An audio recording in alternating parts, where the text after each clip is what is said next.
यानंतर यशवंत सेनेचे माधव गंडे यांना विनंती आहे की आपल्या सर्व सहकाऱ्यांसोबत आपण या ठिकाणी शिवसेनेमध्ये हा प्रवेश करायचा आहे।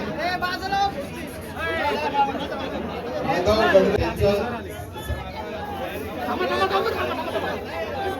विक्रोळी बार असोसिएशन तर्फे एक कॉन्स्टिट्यूशनचं पुस्तक आणि साहेबांचा सन्मान केला जाणार आहे। माधव गंडे तुमचा प्रवेश झाल्यानंतर यशवंत सेनेचे माधव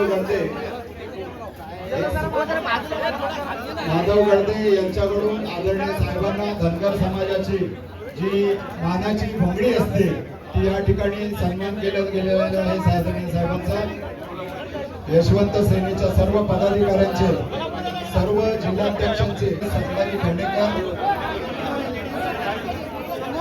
वडगर, संजय काळे, विजय तमणार, मोरे, राहुल बागल, हटकर, डॉक्टर धनगर, अशोक काळे, बाळासाहेब तावडे, राम पिसाळ, दीपक वैद्य, रोकडोबा भुसाळे, संजय घोडके, माधव ढोळफोडे, गजानन कोकरे, गजानन बोरकर, गणेश कळे, चैतन ढवळे, यादव नंदकुमार गोरे, आशाताई लेगरे आदरणीय साहेबांना आपण संविधानाची एक आवृत्ती व मानाची शाल झेंडा देताना विक्रोळी बार असोसिएशन तर्फे यानंतर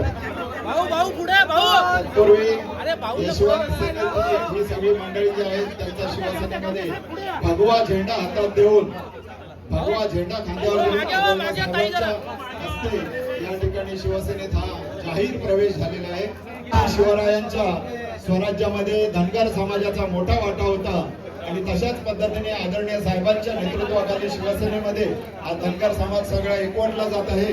सर्वांचं सहर्ष स्वागत।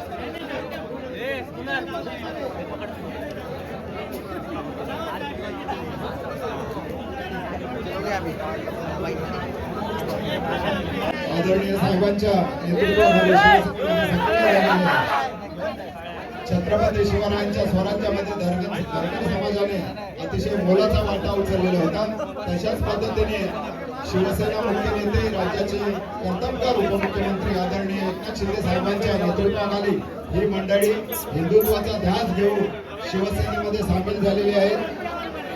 बाळासाहेबांचे हिंदुत्वाचे विचार, आनंदीगे साहेबांची शिकवण ही पुढे नेण्यासाठी आदरणीय साहेबांच्या माध्यमातून शिवसेनेने आत्ताच गेल्या वर्षी झालेल्या विधानसभा निवडणुकीमध्ये 60 वाघांची ताकद या महाराष्ट्रातल्या जनतेने साहेबांच्या मागे उभी केलेली आहे।